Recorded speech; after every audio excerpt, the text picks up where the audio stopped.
अथ श्रीमद्भगवद्गीता अथ प्रथमोऽध्यायः अर्जुन विषाद योगः।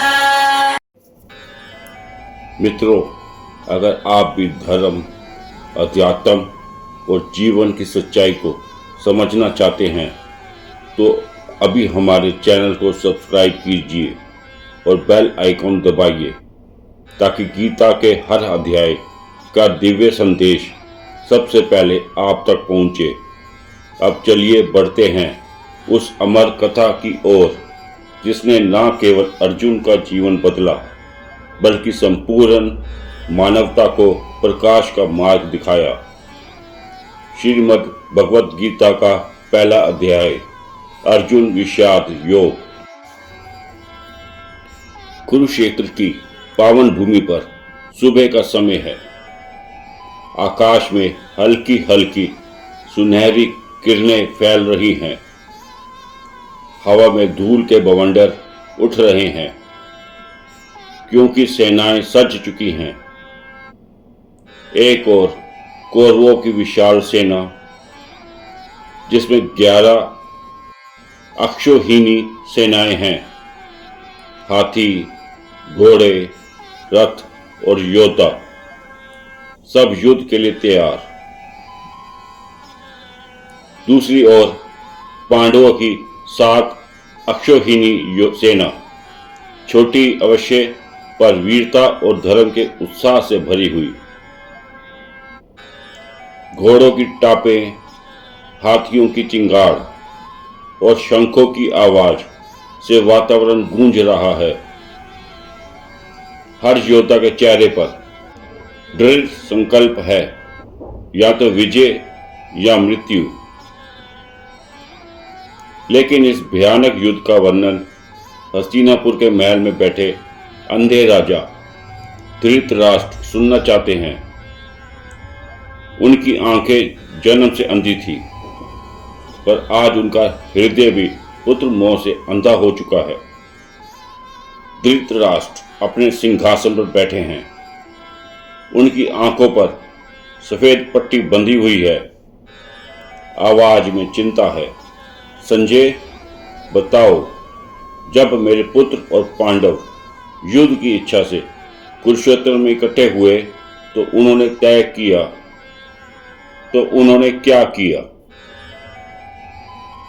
संजय, जिन्हें वेद व्यास ने दिव्य दृष्टि दी है, उत्तर देते हैं। वे युद्ध भूमि का हर दृश्य स्पष्ट देख रहे हैं और अब वही सब धृतराष्ट्र को सुना रहे हैं। संजय कहते हैं, महाराज, सबसे पहले दुर्योधन अपनी सेना को देखकर द्रोणाचार्य के पास गया। उसने कहा, गुरुदेव, देखिए पांडवों की सेना कितनी विशाल और संगठित है। उसमें भीम और अर्जुन जैसे योद्धा हैं।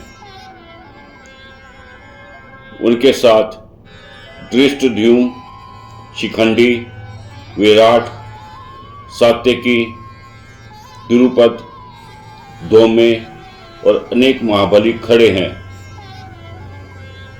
लेकिन दुर्योधन रुका नहीं। उसने अपने सेनापति भीष्म, कृपाचार्य, कर्ण और अश्वत्थामा जैसे योद्धाओं की शक्ति गिनाई, पर उसकी आवाज में छिपा डर साफ झलक रहा था। जैसे कोई बाहर से कठोर दिखे पर भीतर से भयभीत हो। तभी अचानक भीष्म पितामह ने अपना महान शंख बजाया। उसकी गूंज आकाश को कंपा देती है। कौरव सेना ने एक स्वर में जयघोष किया, लेकिन पांडव पक्ष ने भी उत्तर दिया। श्री कृष्ण ने पांचजन ने शंख बजाया। अर्जुन ने देवदत्त, भीम ने पौंड्र, युधिष्ठिर ने अनंत विजय, नकुल और सहदेव ने अपने अपने शंख बजाए।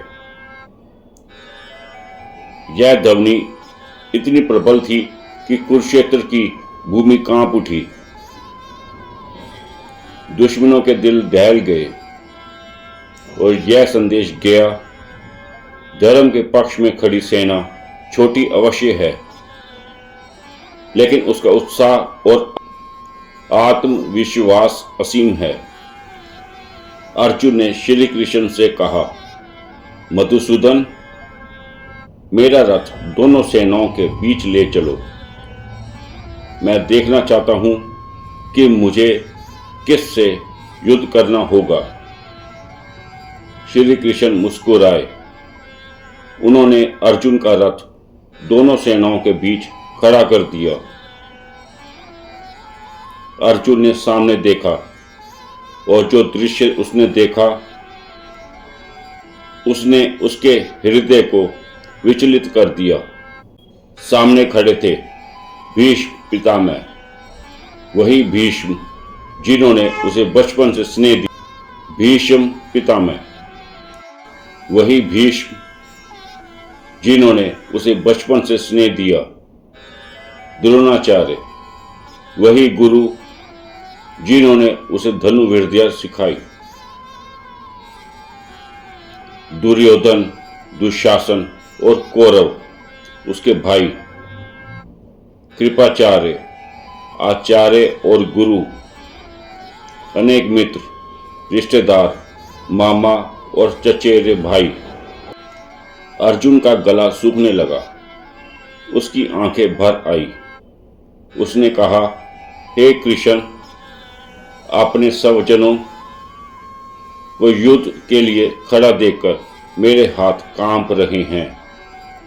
मेरा धनुष गिर रहा है। मुझे अब विजय, राज्य या सुख में कोई आकर्षण नहीं दिखता। अर्जुन आगे कहता है, हे माधव, अपने गुरुओं और बंधुओं को मारकर मैं कैसे सुखी रहूंगा। युद्ध में जीत भी मिली तो किस काम की, जब अपने ही लोग मारे जाएंगे। मुझे पाप दिख रहा है, मैं युद्ध नहीं करूंगा। इतना कहकर अर्जुन ने अपना गांडीव, धनुष और बाण नीचे रख दिए। वह रथ पर बैठ गया। उसकी आंखों से आंसू बहने लगे। मोह और करुणा से टूट चुका था। मित्रों, यही है अर्जुन विषाद योग, गीता का पहला अध्याय। यह अध्याय हमें दिखाता है कि दुनिया का सबसे महान योद्धा भी भावनाओं में उलझ सकता है। कभी कभी हमारी ताकत भी हमारी कमजोरी बन जाती है। कुरुक्षेत्र की भूमि सिर्फ अर्जुन की नहीं थी, यह हर इंसान की भूमि है। आज हम सब अपने अपने जीवन के कुरुक्षेत्र में खड़े हैं, कभी परिवार और कभी कर्तव्य के बीच, कभी भावनाओं न्यायों के बीच। हम सबके जीवन में ऐसे पल आते हैं जब मन कहता है, मैं हार गया, मैं नहीं कर सकता। मित्रों, आप सोचिए, अगर आप अर्जुन की जगह होते और आपके सामने आपके अपने ही खड़े होते, क्या आप युद्ध कर पाते? क्या आप अपने कर्तव्य और अपने संबंधों के बीच सही चुनाव कर पाते?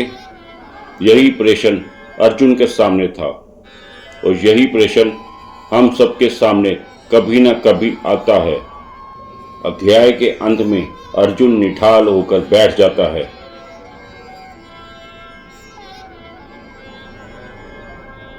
वे अपने अस्त्र शस्त्र त्याग देता है, युद्ध से भागना चाहता है, लेकिन यही विषाद, यही दुख आगे चलकर उसे जीवन का सबसे बड़ा ज्ञान दिलाएगा। क्योंकि जहां अंधकार गहराता है, वहीं से प्रकाश की खोज शुरू होती है। जहां मोह बांधता है, वहीं से ज्ञान का द्वार खुलता है।